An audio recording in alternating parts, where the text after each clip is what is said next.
Hello, everybody. We're here to talk about our community project plan presentation. I have my mate, Grayson Smith, and we're going to be talking about our journey to find some water because we are thirsty. So this project all started with Williston Rotary Club. We have to give a big thanks to them. This project would have been a lot harder without them.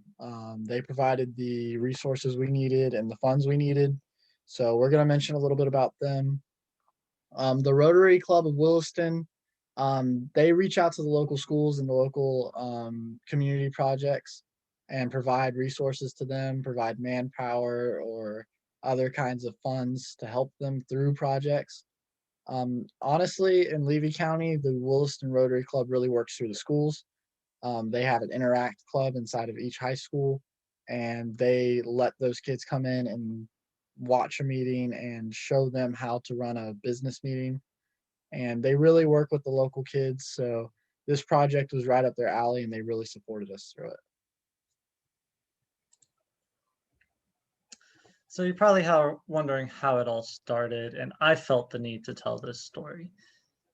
Mr. Smith was at a normal day of internship, just minding his own business, working with the kids, and suddenly got a tap on the shoulder. And the student, he didn't scream, so he told, but I thirst in a dramatic voice. And Mr. Smith's brain just started clicking. He's like, wait a minute. Do they have access to easy and clean water? Because the water fountains are all shut down at the school. And as far as he knew, they had to go to the cafeteria across campus to get some water. This really cut into class time and could be a really big bother to the students and the teachers because they have to get their classroom instruction in and the students need to drink water. It's a basic necessity.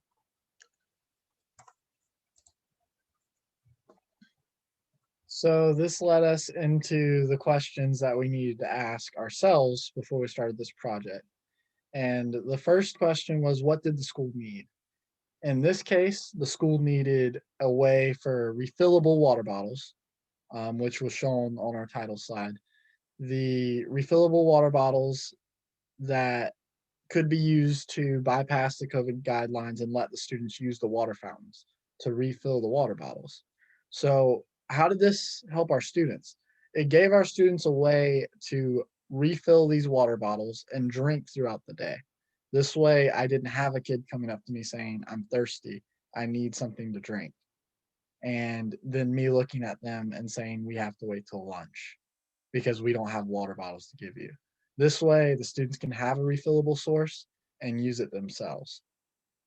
So we then thought to ourselves, who can we talk to about this project? Who can support us? And I immediately thought of Rotary. I was a part of the Interact Club when I was in high school, so I had connections through Rotary. They were very helpful through high school, and I really got to know them. And through this process, I feel like I built more connections through Rotary. And I even introduced Jack to Rotary because Jack didn't know really what Rotary was about before. So I got to even build him some connections as well. Um, the next question we had, will we ever really figure out this project? Because we weren't really sure where to start. And as we went along, we kind of figured it out. So, but my answer to that question and Jack's answer to that question is still maybe. Maybe. So we move on to what was our objective. We kind of went over it, but let me make it really simple. Refillable water bottles for all the students in the school, every single one. This is a pre-K through 12 school. And we wanted to get every single student a water bottle. And, it sounds easy in theory. It's like, okay, we'll go out and buy a bunch of water bottles and distribute it. But was it? Let's find out. So here's the whole list of things we did and what we needed. So Cedar Key had a total of 200 kids, which was given to me by the principal after their approval. So we had to first go find Rotary's approval and Cedar Key's approval. So of course, when I was talking to Cedar Key's principal about the assignment, because that's where my field placement is, I sat there and I talked with the principal, and she said, "We would love to have you implement this project. Is there a way for you to do it through all 12 grades?" And I looked at her and I said, "Well, how many students do we have total?" And she gave me an exact number of 200. And I took that number and I said, "Yeah, we can do 200." So we went and found a website. And when we found the website, we found the 200 water bottles we needed, and it cost around $340. So I then went to Rotary and presented the project through the help of Jack putting together the presentation with me. And Rotary then approved the project and turned around and wrote us a $340 check for the refillable water bottles. So at that point, all we really needed was vehicular transportation, and that was used through my car. I drove the water bottles to Cedar Key and transported them. And then the next morning, Jack and I both got out and to Cedar Key, and we distributed the water bottles. There would be a big check picture on this page. However, Rotary had an emergency the next Tuesday when their meeting was supposed to be, and we were supposed to present that. We couldn't get it rescheduled. So they got us the money anyways, but it was kind of unfortunate that we weren't able to make a time work with Rotary for that picture. Who hasn't ever wanted to hold a giant check after all? I know I was bummed. So here's a manpower picture, and as you can see, Jack is standing as our lone manpower over here.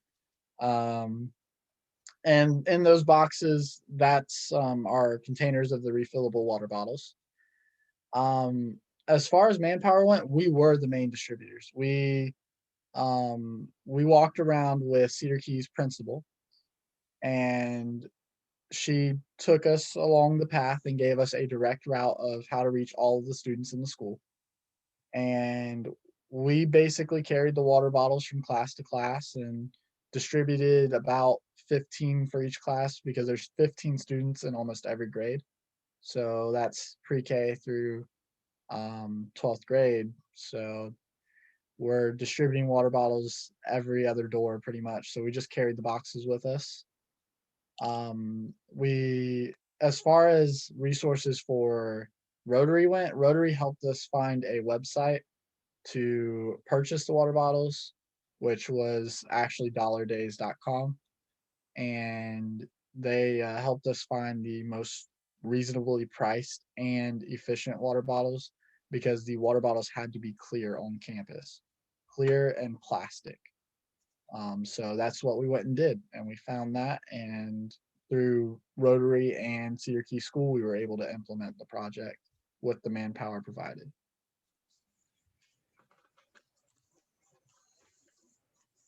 So Father Time, our timeline was actually kind of quick and efficient. On 9/22, I went to Rotary and presented our water bottle project idea. And of course, the way Rotary works is when we present a project like that or a project is presented, they have to take the following week to vote on it. So they listened to my presentation and then they voted on it. And then the following week, they got me the check. So it was about a 2-week turnaround because they had a finance meeting and then they sent me the check. So this was, of course, the 9/29 meeting of Rotary was canceled. So that's why we didn't get the check until the following week. So that, of course, is okay. We managed to make it work. Rotary wrote us a check for the bottles the same day I put in the purchase for the water bottles.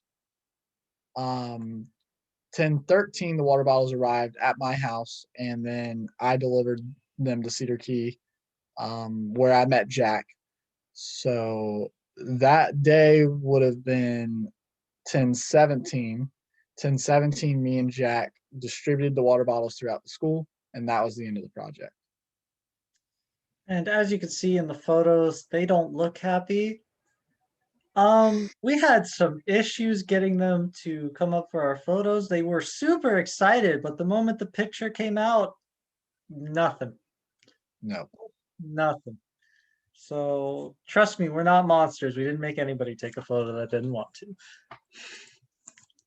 So we're moving on to our federal and local laws, and we kept it pretty simple. The biggest one is the COVID-19 social distancing and cleanliness guidelines. Face coverings were mandatory and worn correctly at all times. We washed and sanitized each bottle before delivering them to the students, and we had to be 6 feet apart from the students during photos, and even during distribution, we did our best to maintain a fair distance from the And students. let us add in here the students were not required to wear face masks.